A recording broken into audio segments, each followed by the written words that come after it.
ఇస్తావయ్యా? అసలు 5 పైసలు 10 పైసలు చెల్లుబాటులో ఉన్నాయా? మైండ్ ఉండే మాట్లాడుతున్నావు నువ్వు. 16 పైసలు ఎవడు పెట్టమన్నాడు? మీ బాబు పెట్టమన్నాడా? ఏంటి సార్ మాట్లాడట్లేదు? కోపం వచ్చిందా? మరి మా చిల్లర మొత్తం తినేస్తుంటే మాకెలా ఉండాలి సార్? దేశంలోని పెట్రోల్ బంకుల్లోని కొన్ని వేల కోట్ల రూపాయలు వదిలేస్తున్నారు. అంతెందుకు, మీకు జ్వరం వచ్చింటే మీ ఇంట్లో వాళ్ళు క్రోసిన్ వేసి ఉంటారు కదా. 4 బిల్లలు ₹2.48. మరి 52 పైసలు ఏమవుతున్నాయి సార్? మెడికల్ షాప్లో ప్రతి వస్తువు చిల్లరతో ఎండ్ అవుతుంది. ఇలా మన దేశంలో ప్రతి మెడికల్ షాప్లో చిల్లర మొత్తం కలిపితే సంవత్సరానికి కొన్ని వేల కోట్లు వదిలేస్తున్నారు. ఇంకా వేటని ఇంకొన్ని కోట్లు.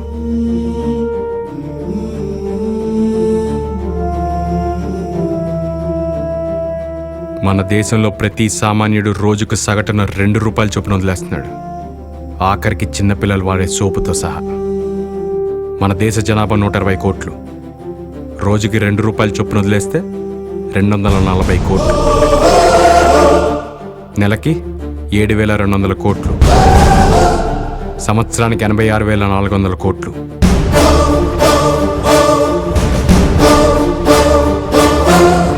ఈ చిల్లరంతా ఏమవుతుంది సార్? అదే చిల్లర మన దగ్గర ఉంటే మన దేశంలో రేపుకు గురై వేరే దేశంలో చికిత్స పొందాల్సిన కర్మ అమ్మాయికి పెట్టేది కదా. ఏ మనం అంటే హాస్పిటల్ కట్టుకోలేమా? అలాంటి డాక్టర్లను తెచ్చుకోలేమా?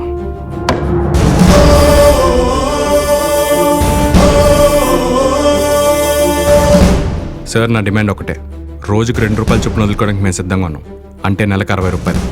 ఏ వ్యాపారస్తుడైనా సరే చిల్లర ద్వారా ఇచ్చే డబ్బుని సీఎం రిలీఫ్ ఫండ్కి ఇచ్చేటట్టు గవర్నమెంట్ జియో పాస్ చేయండి. నేను సీఎం గారిని వదిలేస్తాను.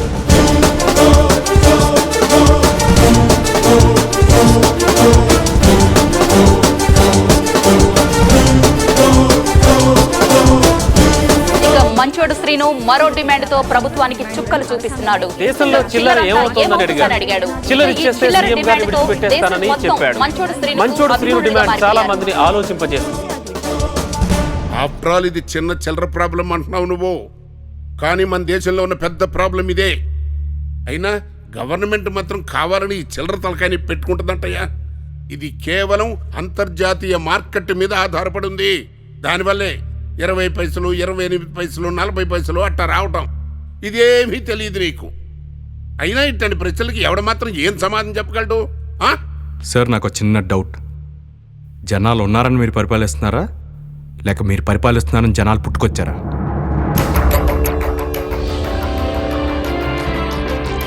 మంచోడు శ్రీను డిమాండ్ పై సామాన్య ప్రజల స్పందన ఏంటో ఇప్పుడు చూద్దాం. మంచోడు శ్రీను ఈసారి ప్రజలు వదిలేస్తున్న చిల్లరంతా సీఎం వెల్ఫేర్ ఫండ్ కి వెళ్లాలని డిమాండ్ చేశాడు. దీని మీద మీ అభిప్రాయం ఏంటి? అలా చేస్తే జనానికి మంచి జరుగుతుంది. జనానికి అవసరమైన మంచి పని చేయడానికి డబ్బు చాలా ఉపయోగకరంగా ఉంటుంది. మంచోడు శ్రీను ఈసారి ప్రజలు వదిలేస్తున్న చిల్లరంతా సీఎం వెల్ఫేర్ ఫండ్ కి వెళ్లాలని డిమాండ్ చేశాడు. దీని మీద మీ అభిప్రాయం ఏంటి? ప్రజలందరూ శ్రీనుని మంచోడు శ్రీనుని పొగడంతో పాటు రాష్ట్రానికి ఇందు మూలంగా వచ్చే డబ్బుని మళ్లీ ప్రజా సంక్షేమం కోసం ఖర్చు పెట్టడం మంచి విషయం అంటవే కాక మేమంతా తన వెంటే ఉంటామని చెప్తున్నారు.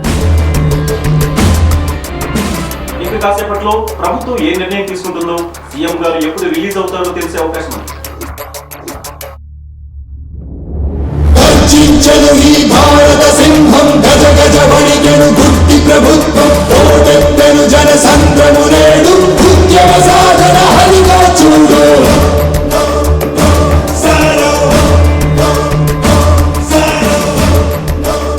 నల్లధనం బయటకు తీయడం కోసం ఈ తరహాలో పోరాటం చేయడంతో మంచోడు శ్రీను సామాజిక విప్లవకారుల జాబితాలో చేరిపోయాడు. ఇప్పటి వరకు ఎలాంటి ఆధారాలు దొరకని ఈ కిడ్నాప్ విషయంలో పోలీసులకు దొరికిన ఒకే ఒక్క సాక్షిని విచారిస్తున్నట్లు తెలుస్తోంది. మిస్టర్ శ్రీకర్ సార్, మంచోడు శ్రీను నీ ఫ్రెండు నిజంగానే మంచోడు. సీఎంను కిడ్నాప్ చేసినా, మా పోలీసుల్ని 3 చెరువులు నీళ్లు తాగించినా వాడి మీద నా కోపం రావటం లేదయ్యా. వాడి మీద గౌరవం పెరిగింది. శ్రీకర్, వాడిని పట్టుకోవడానికి నేనేం డ్రామా ఆటలా. వాడికే ఏదో అన్యాయం జరిగిందనిపించిందయ్యా. వాడి గురించి ఎంత క్లూ చెప్పి ఇంకొకటి వాడికి హెల్ప్ చేద్దాం శ్రీకర్. సార్ నిజంగానే జరిగిందంతా చెప్పాను సార్. నా అమాయకత్వం లేక అతని తెలివితేటలు నాకు అర్థం కావట్లేదు సార్. ఏదైనా మంచి జరుగుతుందంటే నేను కూడా హెల్ప్ చేస్తాను సార్. నీకు, మాకు, మీడియాకి వాడి గురించి తెలిసింది ఒకటే మాట. మంచోడు సీన్ అడిగిన దాంట్లో మంచోడు సీన్ అడిగిన దాంట్లో మంచోడు సీన్ అడిగిన దాంట్లో వాడిప్పుడు కిడ్నాపర్ కాదురా, నాయకుడు, ద లీడర్. ఒరే లీడర్ అంటే దగ్గుపాటు రాడా అనుకునేవు, రియల్ లీడర్ వీడు. ఏంటని గురుగారు అలా చూస్తున్నారు? పడుకుంటే జంప్ అయిపోదామన్నా? నువ్వు చాలా అలసిపోయావయ్యా, అందుకే నీకు తెలియకుండానే గంట నిద్రపోయావు. ఏంటోనయ్యా, నిన్ను కలిసిన దగ్గర నుంచి, నీ బిహేవియర్ చూసిన దగ్గర నుంచి నీ గురించి చాలా తెలుసుకోవాలనిపిస్తుంది. అందుకే వెయిట్ చేశా, లేకపోతే నువ్వు అన్నట్టు ఎప్పుడో జంప్ అయిపోయావాడిని. Thanks sir. నా గురించి తెలుసుకోవడానికి ఇక్కడే ఉన్నానన్నారు. అసలు నేను ఎవరు, నేనేం చేస్తాను, కొద్దిసేపట్లో కమిషనర్ గారు ప్రెస్ మీట్ పెట్టి చెప్తారు.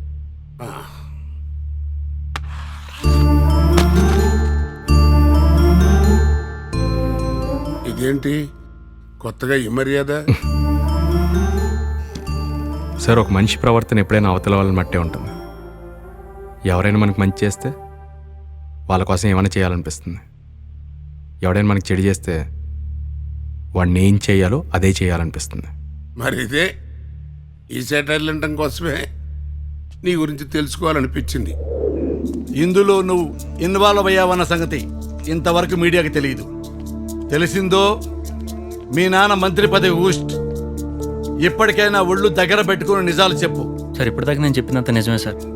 మంచి పనే కదా అని ఆశార్థం కూడా చూసుకుని హెల్ప్ చేశాను సార్. మా నాన్నగారు బతుకుపోతున్నాను, నన్ను ఏదో కేసులు ఇరికిస్తారనో ఉంటే ఎందుకు చేస్తాను సార్. వాళ్ళ తాతగారు బిల్డింగ్లో ఓల్డేజ్ హోమ్ పెట్టుకుంటా అన్నాడు సార్. సిన్సియర్గా అడిగాడు కదా అని హెల్ప్ చేశాను సార్, అంతే సార్. ఏంటి, అది వారి తాతగారి బిల్డింగా? అవును సార్. 24 గంటల నుంచి ఆ ముక్క నిన్నే చెప్పొచ్చు కదా. It's okay. వాళ్ళ తాతగారు ఏం చేస్తారు? తెలుసు. ఎక్కడుంటాడు? తెలుసు. పోనీ ఉన్నాడో లేదో తెలుసా? తెలీదు. నాకు తెలుసు, నీకు తెలియదని తెలుసు. మిస్టర్ రవిప్రకాష్ సార్, ఈ బిల్డింగ్ గురించి ఎప్పుడైనా ఎంక్వైరీ చేశారా? చేశాం సార్. ఇది ఫ్రీడమ్ ఫైటర్ స్వతంత్రం శ్రీనివాసరావు గారి బిల్డింగ్. పోస్ట్ ఆఫీస్కి ఇచ్చారు. Post office new building shift అయిన తర్వాత కబ్జా అయింది. గొడవలు కూడా అయినాయండి సార్. ఇప్పుడైతే ఎవరి కంట్రోల్లోనే లేదు సార్. మిస్టర్ ప్రకాష్ సార్, ఆ స్వతంత్రుడు శ్రీనివాస్ గారు ఎక్కడ ఉంటారు, ఏం చేస్తున్నారు? ఇమీడియట్ గా నాకు ఇన్ఫర్మేషన్ కావాలి. గో. Okay sir.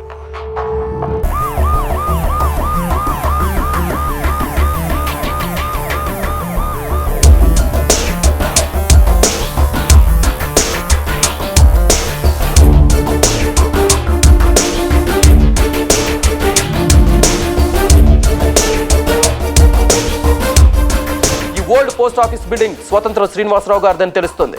ఈయన ప్రముఖ స్వాతంత్ర సమర యోధుడు. హలో. ఏమయ్యా కమిషనరు, ఏంటి మేము టీవీలో చూస్తుంది నిజమేనా? ఎవరు వాళ్ళు? త్వరగా కనుక్కోండి అయ్యా. మేము గనక వాడు అడిగిన జీవో ప్యాస్ చేస్తే గవర్నమెంట్ పరువు పోద్ది. చూడండి చూడండి. ఇన్ఫర్మేషన్ రాగానే వెంటనే కాల్ చేస్తాను సార్. కానివ్వండి. మిస్టర్ రవిప్రకాష్, మీరు పక్కాగా అన్ని వివరాలు తెలుసుకున్నారా? మ్యాటర్ కరెక్టేనా?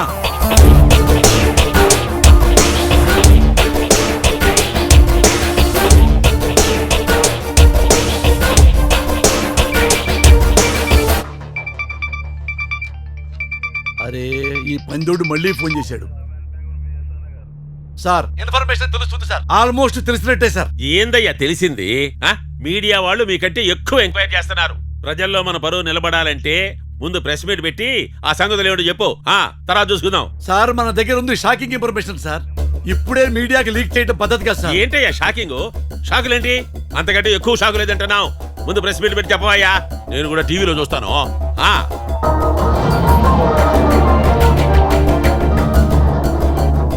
సిటీ కమిషనర్ మీడియాతో మాట్లాడుతున్నారు. కిడ్నాప్ చేసిన కుర్రవాడి పేరు సీను అని తెలిసింది. ఇతని తండ్రి స్వతంత్ర వెంకటేశ్వరరావు, గవర్నమెంట్ ఎంప్లాయ్, ఏజీ ఆఫీసులో పనిచేస్తాడు. ఈ వెంకటేశ్వరరావు ఫ్రీడమ్ ఫైటర్ శ్రీనివాసరావు గారి కొడుకు. ఈ వెంకటేశ్వరరావు దొంగ నోట్లు చలామణి చేస్తాడని, దొంగ నోట్లు ప్రింట్ చేస్తాడని మాకు సమాచారం అందింది. రైడ్ చేశాం, తప్పించుకు పారిపోయాడు. సమాచారం అందలేదు, ఇంకా గాలిస్తున్నాం. ఈ మధ్య అతని కూతురు భార్య రోడ్ యాక్సిడెంట్ లో చనిపోయారు. ఉన్న ఒక్కగానొక్క కొడుకు ఆత్మహత్య చేసుకున్నాడు. బట్ కిడ్నాప్ చేసిన ఈ సీను అనే కుర్రాడే వెంకటేశ్వరరావు కొడుకని మాకు అనుమానంగా ఉంది. దాన్ని దర్యాప్తు చేస్తున్నాం. వివరాలు తెలిసిన తర్వాత మళ్ళీ మీ ప్రెస్ మీట్ లో చెప్తాం. సార్, తండ్రి దొంగ నోట్ల కేసులో పరారీలో ఉంటే కొడుకు బ్లాక్ మనీకి అగేన్స్ట్ గా ఫైట్ చేస్తున్నాడట. ఇందులో గేమ్ ఏమైనా ఉందా సార్? ఇప్పటి వరకైతే ఇవే చెప్పాను. నిజంగా గేమ్ ఉంటే అది ఎలాంటి గేమో తర్వాత తెలియజేస్తా. ఓకే సార్, వాళ్ళ ఫ్యామిలీ ఫోటోలు ఏమైనా దొరికాయా సార్? వాళ్ళకి రిలేషన్స్ లేరు, కొంతమంది ఫ్రెండ్స్ ఉన్నారని తెలిసింది. వాళ్ళ ద్వారా సేకరిస్తాం. ఆల్రెడీ వెంకటేశ్వర ఫోటోలు మీ దగ్గర ఉన్నాయి. అది ఓల్డ్ సెన్సేషన్ కేసు కదా, కాబట్టి ఆ ఫోటోలు సేకరించగానే మీకు డెఫినెట్ గా ఫార్వర్డ్ చేస్తాం. ఓకే? చనిపోయిన కుర్రాడే దయ్యంగా మరి ఇవన్నీ చేస్తున్నాడంటారా సార్? నాకు డౌట్ గా ఉందండి. ఓ పని చేయండి, మీరు ఏదో ఒక దేయాన్ని పట్టుకొని ఇంటర్వ్యూ చేయండి, నాకు చెప్పండి.